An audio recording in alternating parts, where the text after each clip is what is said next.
Heyo, welcome back everyone, Toy Shiz here, and we are back yet again for another McFarlane Toys DC Multiverse video. Today we are headed to Target for two brand new Gold Label store exclusives, both of which were very easy to come by. A lot of people even found them the weeks prior leading up to the release date, which was this past Sunday.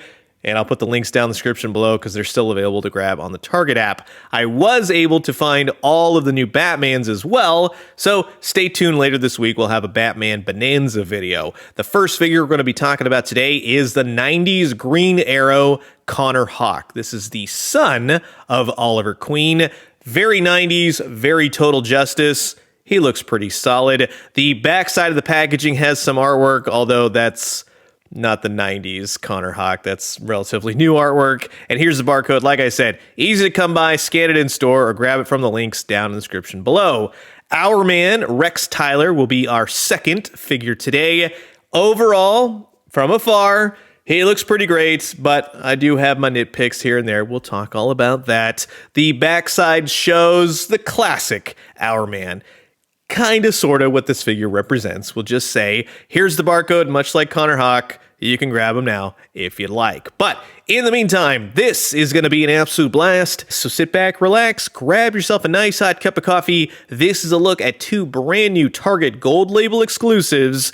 Connor Hawke, the 90s Green Arrow, and Rex Tyler, the Hourman. Here we go.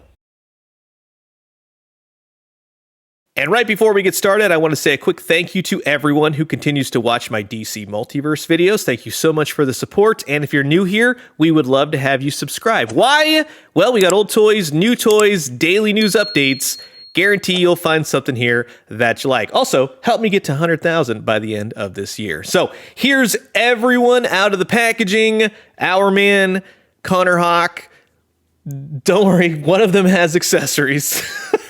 But it's getting really lackluster on the accessories, McFarlane Toys. Just saying. If you were wondering, what are these figures based off of? Are we reusing anything? Yes. Actually, Connor Hawke is a clever reuse of Arsenal, of which I even had to do a double take. I go, oh, wait, is this a brand new figure overall? He shares parts and pieces, but has enough new parts and pieces to really make it an all-new figure. So for that, I am appreciative. In the case of Hourman, you take a little Martian Manhunter, splash him in there with the Spectre overall, and then also the Hal Jordan Spectre, and there we go. We have Hourman with some new parts and pieces.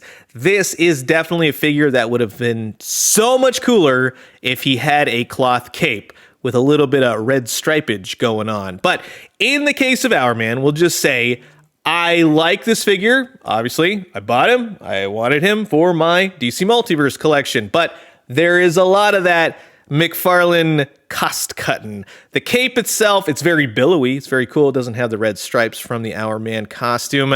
The face, the head portrait, that's new. That looks great. Totally dig that. But the yellow cape, but the collar, they were lucky. The Spectre kind of has the same situation going on, but it just kind of resembles it.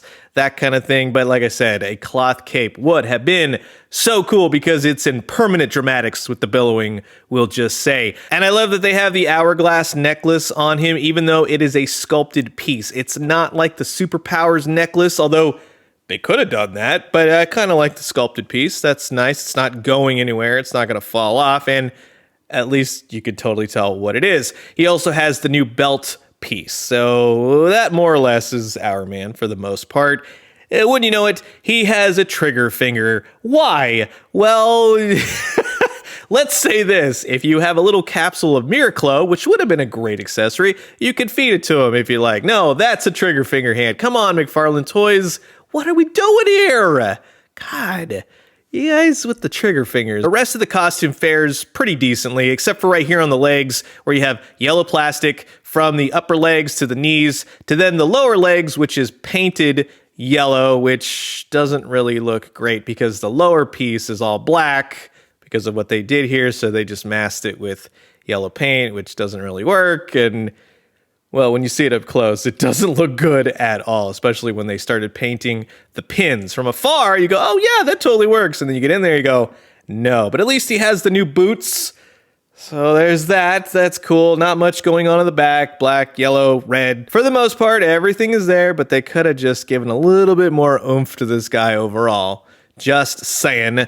With Connor Hawke, I think he fares a whole heck of a lot better. A lot of people have been saying, well, why is he so white? Which, in my head, I went, well, isn't that accurate? And then I'm thinking, oh, maybe they're thinking of the live action in some of the CW shows with Connor Hawke. But we'll say this. Connor Hawke, if you go back and look at the comics, he's a white guy. He's also Asian. He's also African American. He's all sort of things in one. This figure directly comes from this image right here. You can't tell me otherwise. However, look at the artwork. He does change skin color from time to time. So it's really kind of up in the air. But one thing that stays continual is that he has blonde hair. And this is very much based off the Total Justice figure from the 90s, Kenner, that kind of thing. So that's what they went with. He does have the quiver, which is removable. He does have some arrows, which is all packaged together. This is a figure, I'll show you in just a second, that would have really benefited from just one single arrow, and they have that in their arsenal. He also has the bow, which has some really nice ornate details, and they've painted it gold. That's awesome. He does not have a string on the bow. The newly sculpted parts for the costume have his little gold black suspenders right there with the turtleneck kind of hoodie thing going on. The belt is reused, but it's basically there, kind of, sort of. You do get these extra lines and armor pieces. But right here on the boots, what would have been cool is just a couple dabs of paint, some gold right there. That's all it would have taken. That really would have completed the figure. He has peg holes on the bottom of his feet. And otherwise, he's fairly decently articulated, just like the Arsenal figure. I think that he overall completes the look of Connor Hawke for what I think about with Connor Hawke. He's very 90s. He's very Total Justice.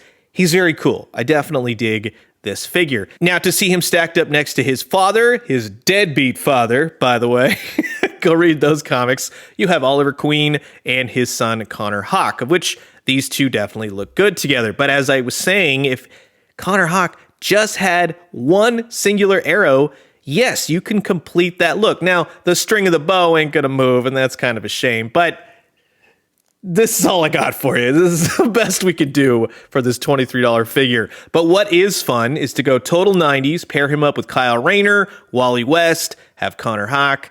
It looks great. So for that alone, as I'm a fan of the 90s DC Comics era, heck yeah, I really like this figure. When it comes to Hourman and all the people out there that say, oh, all the Batmans, and yes, like I said, we will be looking at a ton of Batmans coming soon, but McFarlane has made a ton of characters, really filled out the roster, Justice League, JSA, and everything in between. There really are a ton of non-Batman Superman figures, so if you have been collecting DC Multiverse all these years, yes, you should have amassed a great DC Multiverse roster in the purest sense.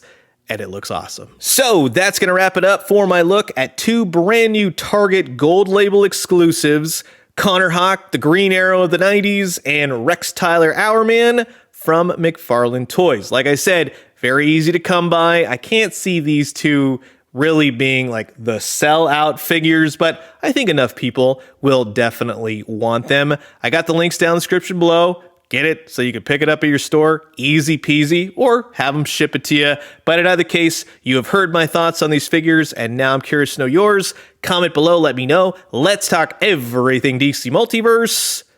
And I'm going to leave you guys with that. As always, drink some great coffee, eat some great food, but most importantly, remember, when it comes to DC Multiverse, as we are heading out the door on these figures, grab them while you can before they go poof, because there's not going to be any second chances coming soon, especially with everything happening with these tariffs and nothing coming for the holiday season. And when we do, let me know what you found. I'll talk to you guys soon. Adios.